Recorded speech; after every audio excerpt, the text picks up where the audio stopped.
France Inter. L'actualité internationale passée sous les radars, c'est Kevin Dufresne.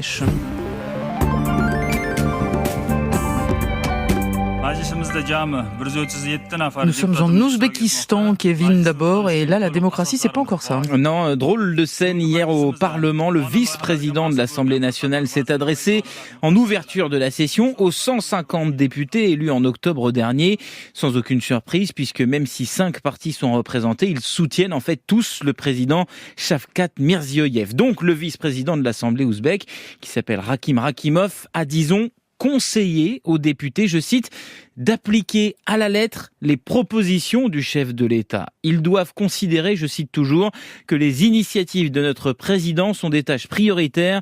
Voilà des mots qui ne vont pas vraiment dans le sens de la promesse de libéralisation du régime faite par Mirziyoyev. Il y a quelques semaines, il assurait vouloir raviver l'opposition dans ce pays où elle est interdite depuis toujours, pour ainsi dire. Depuis son arrivée au pouvoir en 2016, l'Ouzbékistan s'est ouvert économiquement, développant le tourisme à Samarcande, par exemple, et en attirant des investissements étrangers, mais reste intérieurement un des régimes les plus autoritaires au monde. Pourquoi no le llamamos América Mexicana?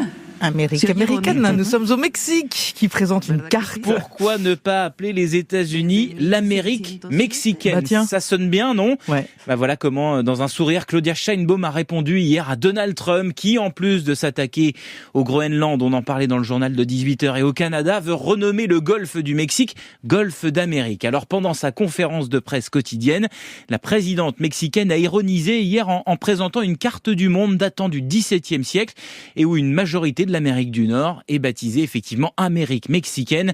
La réponse de la bergère au berger, si on peut dire, avec humour. Claudia Sheinbaum a plus sérieusement rappelé qu'elle comptait entretenir une bonne relation avec Donald Trump.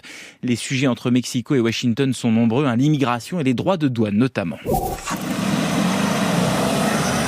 Et puis nous voici au Royaume-Uni, Kevin, avec un petit malin. Oui, si certains investissent dans l'immobilier, les crypto-monnaies ou les œuvres d'art, eh bien Charles Fawcett, lui, a placé son argent dans des voitures basées dans le Yorkshire. Il est à la tête d'une entreprise qui customise des véhicules. Le début de cette histoire remonte à 2015. La marque Land Rover annonce qu'elle met fin à la production de son modèle phare, le Defender, un gros 4x4 bien polluant, même si ce n'est pas le sujet. Charles Fawcett tente alors un coup. Il achète 200 Defender d'une seule traite. Il y a 10 ans, donc il les modifie en fonction des demandes de ses clients. Et aujourd'hui, il les revend en faisant une très belle plus-value, puisqu'à l'époque, ce modèle neuf coûtait un peu plus de 40 000 euros. Aujourd'hui, il en revend certains à 270 000 euros, 4 fois plus cher. En plus du fait que ces modèles ne sont plus trouvables neufs, ceux achetés par Charles Fawcett sont parmi les derniers à être sortis de la chaîne de production, ce qui les rend encore plus collectionnables, donc d'après lui, et donc plus chers. Eh bien, j'allais dire bravo, bon, comme il Non, veut. pas sûr. Merci beaucoup, vraiment. Merci, Kevin, à demain.